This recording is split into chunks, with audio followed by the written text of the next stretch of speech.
Thank you, Jonathan. Coming into Genesis chapter 37, we are introduced to the story of Joseph. And from here on out to the rest of the book of Genesis, we're going to find out what happens to Joseph. And of all of the patriarchs that are mentioned in the book of Genesis, we really spend the predominant amount of time on Joseph as opposed to anybody else. Abraham comes close, but even Abraham, Isaac, and Jacob, it just all comes down to the story of Joseph. And except for Genesis 38, like I said, the rest of the book of Genesis is going to be on Joseph. So Genesis chapter 37 is about Joseph, and he's 17 years old. And there are several things that spark the jealousy and hatred in Joseph's brothers. Several things that come out. First of all, he was the youngest. And I think this does play into it because, if you've ever had siblings, it's the youngest who always gets away with everything. And you guys weren't as strict with so-and-so as you were with us. And, that's kind of a common argument. And so here he is. He's the youngest. And now, you get to a certain age, and being the youngest just really doesn't matter. Because if you're 40 or 50 and you have a 17-year-old brother, that really doesn't make any difference. But if you have the younger ones, then you have teenagers and you have a 5 or 6-year-old, then it makes more of a difference. But even though Joseph's brothers would have been older and had their own families, as I think we see with Judah in the next chapter and what happens with him, we see we're talking about men, grown men with their own families that are still in proximity here. And yet here is Joseph. He's 17 years old. And I think part of what contributes to the age difference is the way that he's acting at 17 years old. It could be that he's just not acting with respect to his older brothers. And so that might be a part of why they were so jealous and angry with him. We see that he told on his brothers, so he was a tattletale. Now, I do believe that it's the right thing to do to speak out when somebody does wrong, and this whole peer pressure of tattletelling, I think that is just the sinner's way to keep somebody quiet. However, maybe Joseph didn't go about it the best way, so that you can tattletale one way, and you got me in trouble, and you can tell what's going on in another way too that is not like that, and yet equally revealing of a wrong that is going on. Joseph's father, Israel or Jacob, who would have been in charge of everything that's going on. We see that he's involved. Go to your brothers. Go find your brothers. We see that he's involved. He cares about what's happening to his flocks. He's a wealthy man. He would have wanted to know what his children were doing. And again, dealing with the children isn't always like dealing with servants or slaves. There's always a different dynamic there. And those of you who homeschool, and by the way, we have a lot of homeschoolers right now in our church. So there's always a dynamic of homeschooling that is a challenge. Obviously there are all of those good qualities, but when mom or dad are teaching you, there's another dynamic that comes out that isn't at play in the school. Not that that's bad. That's just the relationship there that you have to overcome and deal with. So anyways, this is what's happening here. Jacob or Israel is trying to deal with the dynamic of his children having the charge of his wealth and their wealth too. And so, you have this going on here. But Joseph being the youngest, besides Benjamin, and then telling on his brothers when they're doing it wrong, just kind of, it's just a series of nails just, being hammered against Joseph. I don't know if that's a good imagery or not, but it doesn't matter. So he's telling on his brothers, that's verse 2. And then we see in verse 3 that Israel clearly loved Joseph more than the rest, and they all knew it.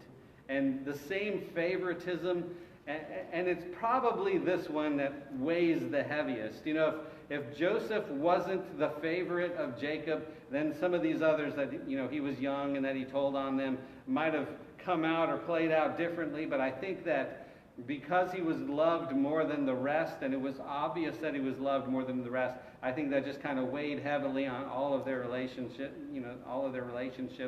and their attitude towards Joseph. So that plays into the picture. He had a coat of many colors, as it's translated here, and it's a unique word. It's used several times in the Old Testament. For example, in 2 Samuel chapter 13, verse 18, I have a verse here. It says, "Now she had on a robe of many colors," and there we have the same word that's used. "For the king's virgin daughters wore such apparel." This is Tamar, Absalom's sister, one of David's children. And his servant put her out and bolted the door behind her. The point being is that she had this kind of tunic on, which caused her to stand out. And I think that this is what's happening with Joseph. He is given this gift, and it's unlike what everybody else has on. It causes him to stand out as being special, as being doted upon. He's got something unique and something that's valuable. And it plays an undercurrent in the whole story here, because in the end they're going to take this coat back to their father. So it was a unique identifier of Joseph. To take the coat of many colors back to Jacob would have told Jacob immediately that something had happened to Joseph, because they are in possession of his coat, and he should be in possession of his coat, and he isn't.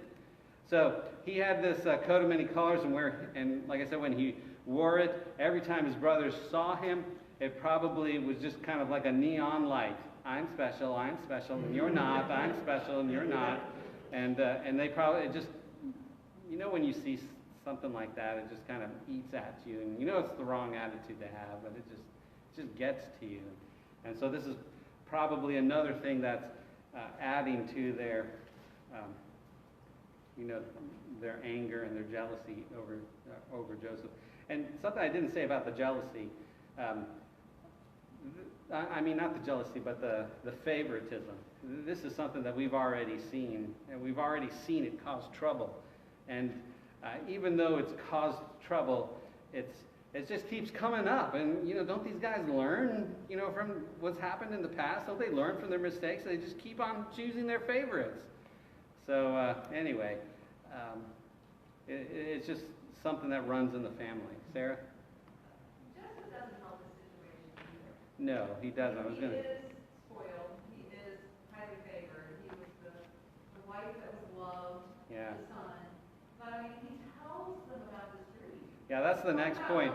Salt into the wound. Yeah, that's the next point here. He shares these dreams with them that makes him greater than they are. And that, again, God is clearly behind the dream. They're going to be fulfilled. But again, there's a way to share, and there's a way not to share. As, hey, I had this dream, and you guys, there's no chance for you. I'm number one here, and sorry, fellas. And you could say it that way, and just kind of stir up the anger and the animosity there, and maybe there's another way. Hey, Dad, I had this dream. What does it mean? And I think it's like this. And is God trying to tell me something? What's going to happen to us? And you can say that you can share the same information, but the attitude with which it's shared makes a difference. And I think Sarah's right. The way that he's saying it is just adding fuel to the fire there, and just kind of stoking everything up, and heading towards this climax where he's sold to the slave, as a slave. Now, the dream is important. It's going to come up in the book of Revelation in chapter 12.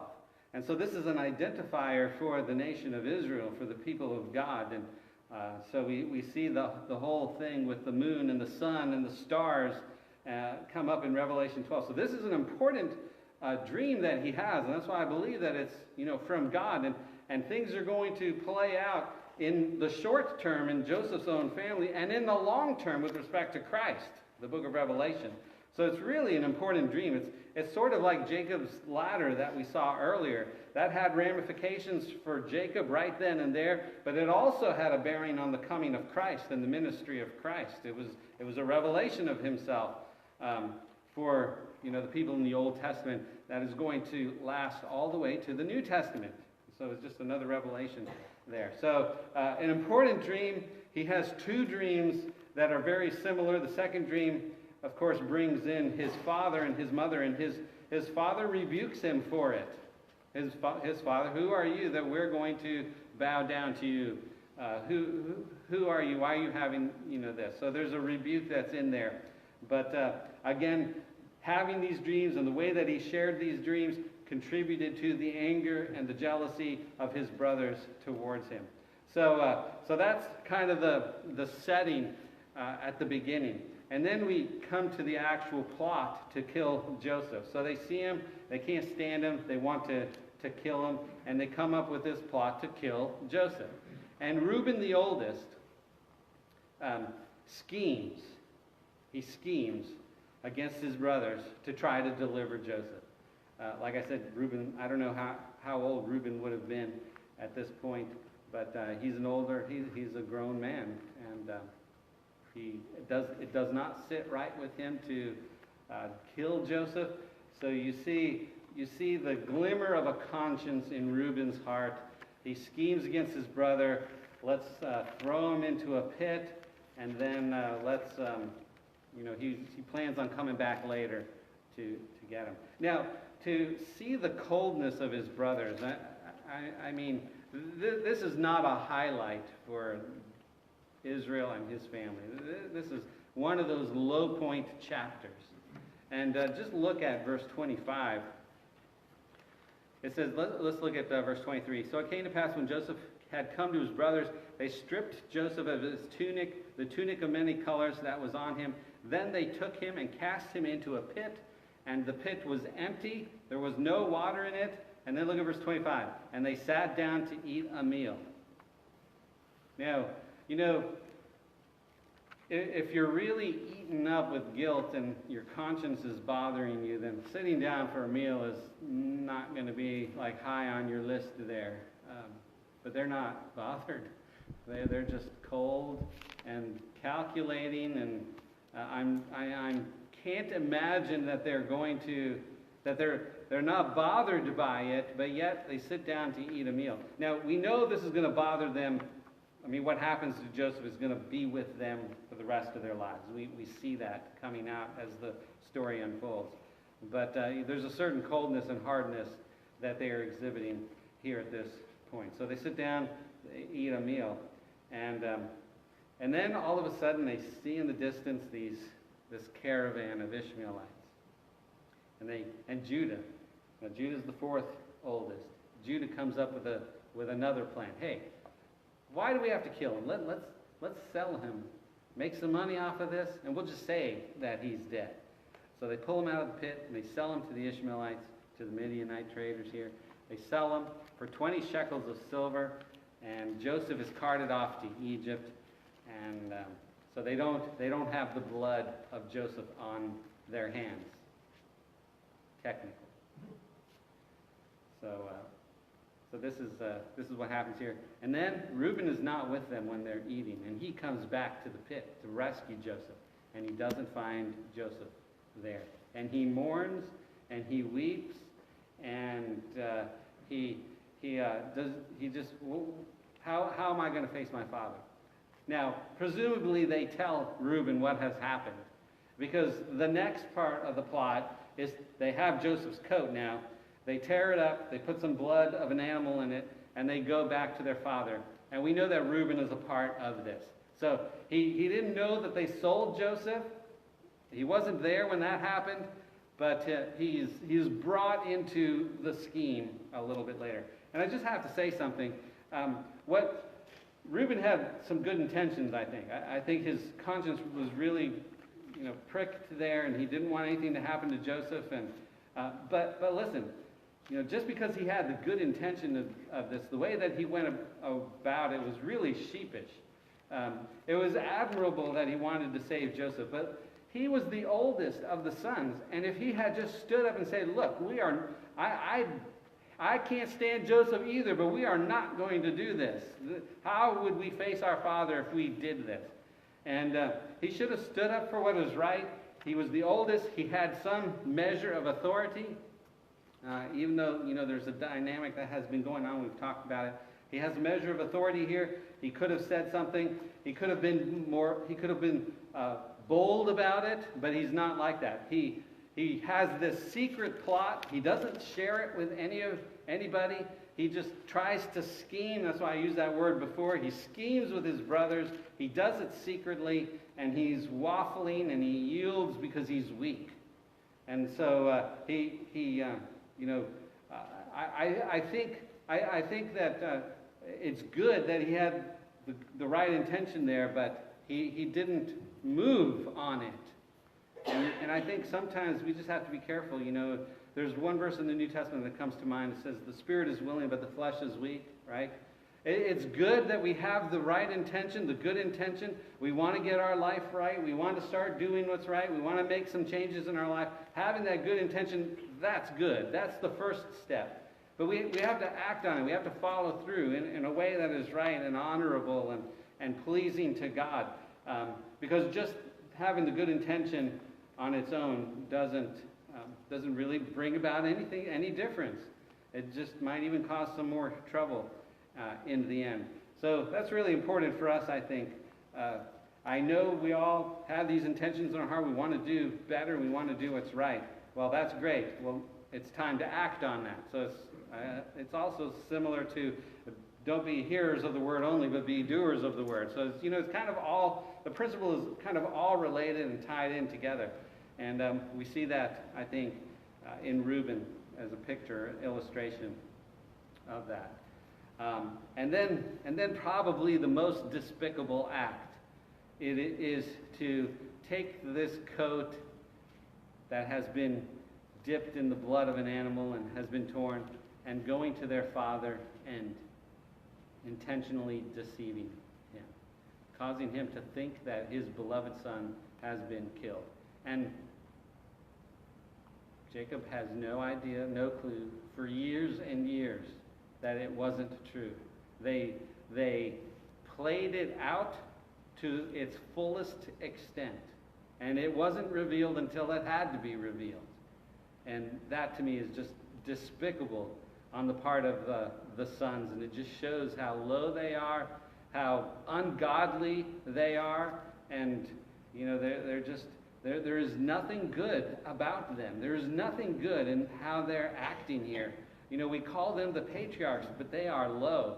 And we can go to Stephen's. This is kind of the heart of Stephen's message. He goes all the way back, and Stephen in the New Testament, right, the first one that was stoned, and he just traces the nation of Israel from the beginning all the way, and he just says, you guys are a rebellious people over and over and over again, and here you've acted the same way with Jesus.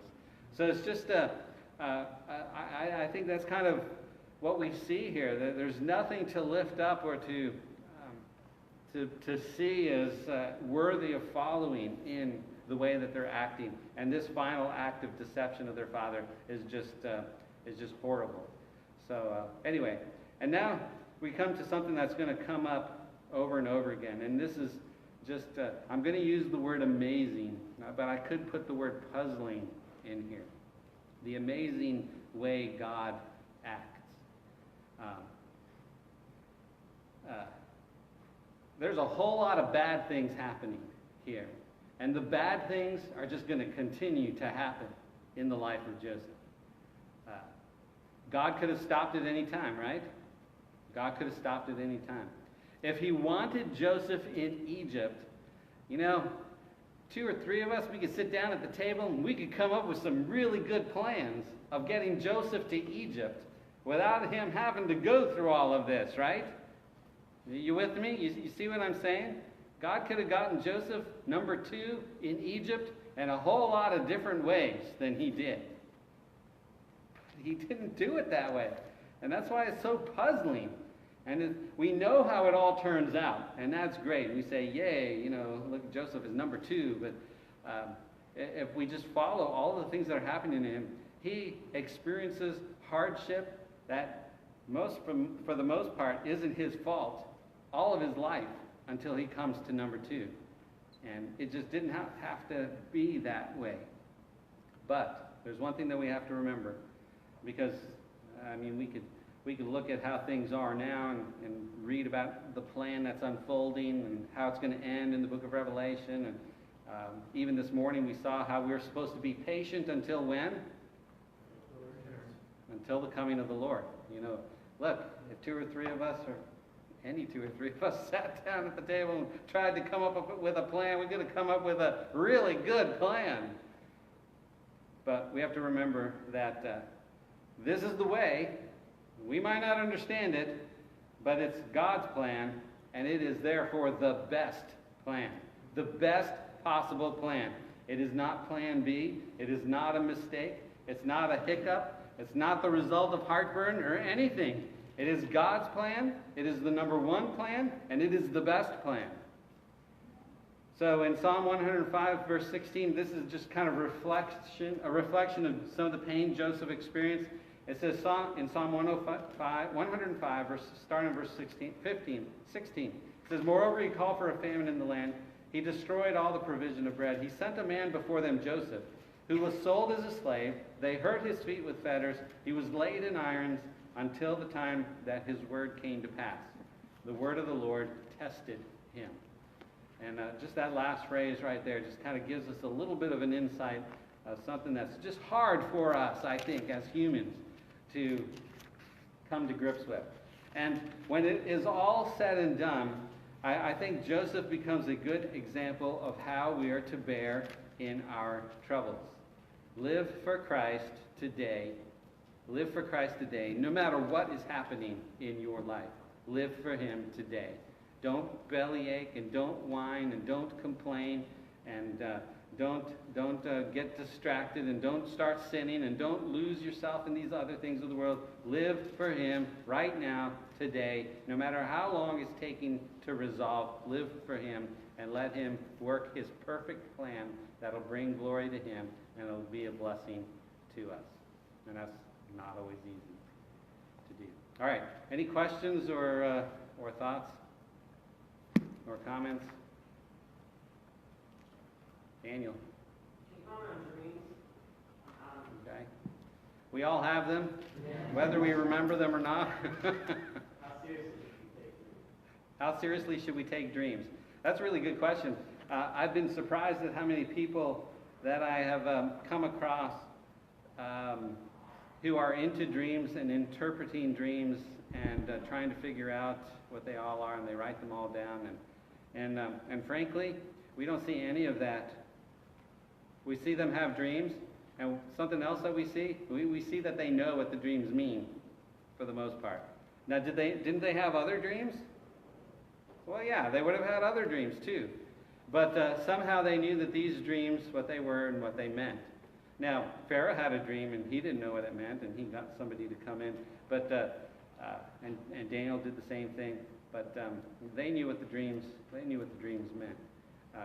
The whole idea of trying to, from a godly biblical perspective, the whole idea of trying to, well, I saw water, and water is connected with the Holy Spirit, and I saw a mountain, and a mountain is big, and it could be pride, or it could be a big problem in life, and the rain was falling on the mountain, and therefore the Holy Spirit is going to pour himself out on my mountain and take care of it. Well, all of that is true, but we don't need a dream for that. You know what I mean? And so trying to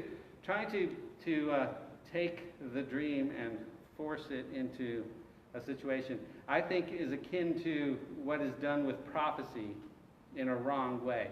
So what is a prophecy? A prophecy is a result of a vision. The people who have the prophecy might have seen a dream. They're writing it down. That's what the prophecy is. Something that's going to happen in the future. So here we are. We're reading the prophecy. What do we try to do? Now I'm thinking about end times prophecies.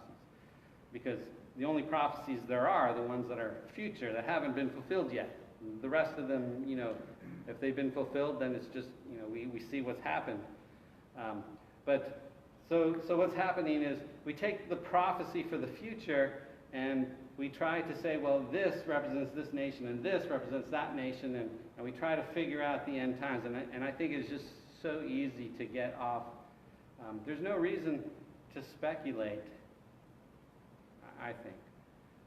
It's fun, and I'm one that wrote my dreams down when I was a young guy. It's fun and it's interesting and it's,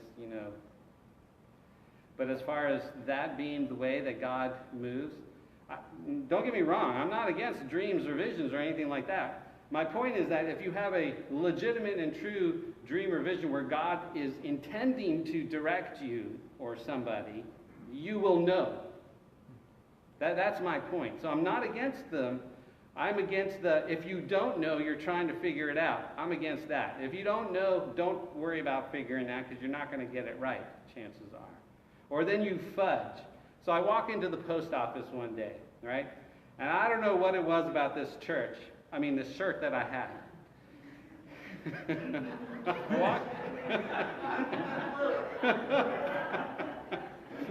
I don't know what the problem is with that church I got. I'm complaining to the post office woman. It's funny how one word change can just change the whole meaning of what you're trying to say. All right, so this is a perfect example. So I go into the post office, and I don't know what it was about the shirt that I was wearing. Somehow it made me look like a police officer, the way that I was dressed. So, I got that look, right? I'm a police officer. So the lady, she goes, "You're a police officer, aren't you?" I said, "No." She said, "What do you do?" I said, "I'm a pastor." And she pauses and she goes, "Well, a pastor is like a police officer."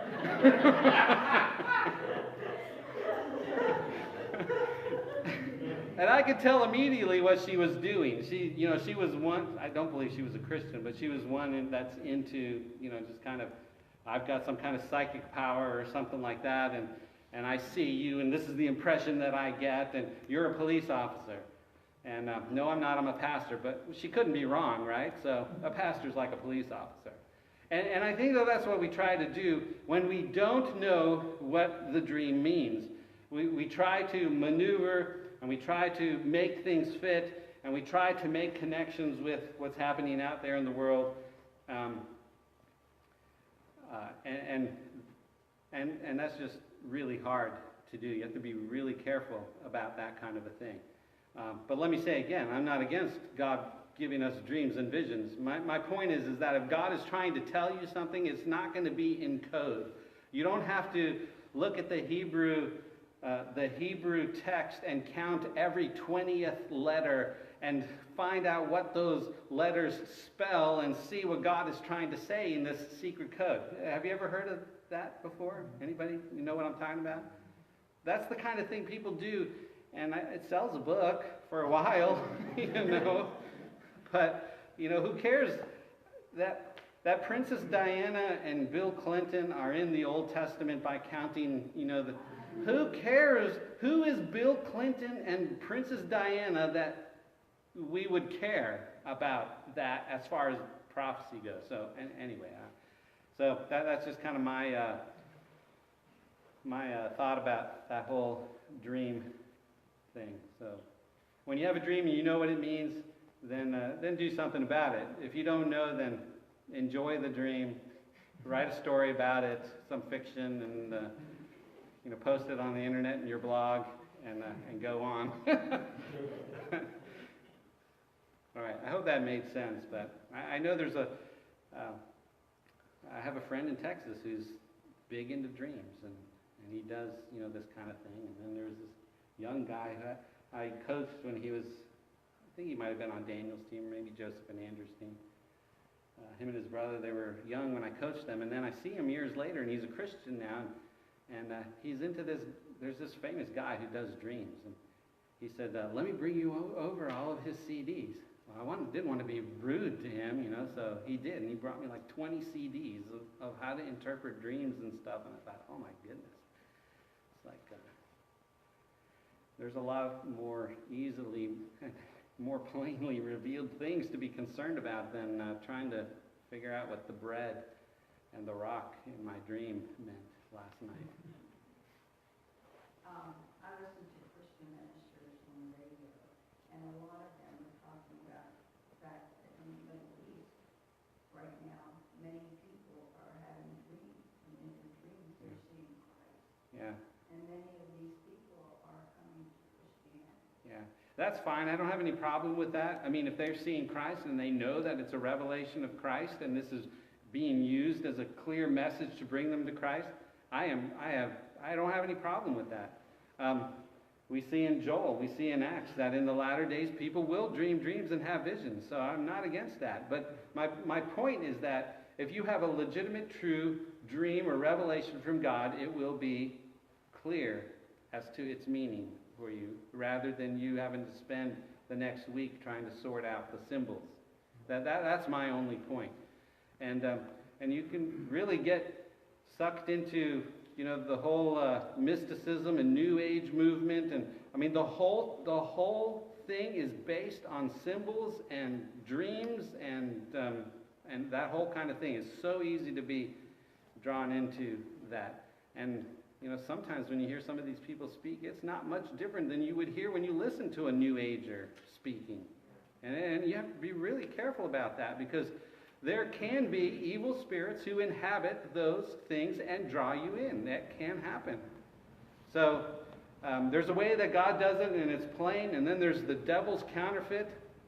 This is another thing you see in Revelation. I mean, there's a whole lot of what happens to Christ that the devil and the Antichrist are trying to duplicate on their own in a false way to draw people in, and people get deceived. So, all right. Any other final comments? Questions? As far as prayer requests, then, we have 3 people being baptized.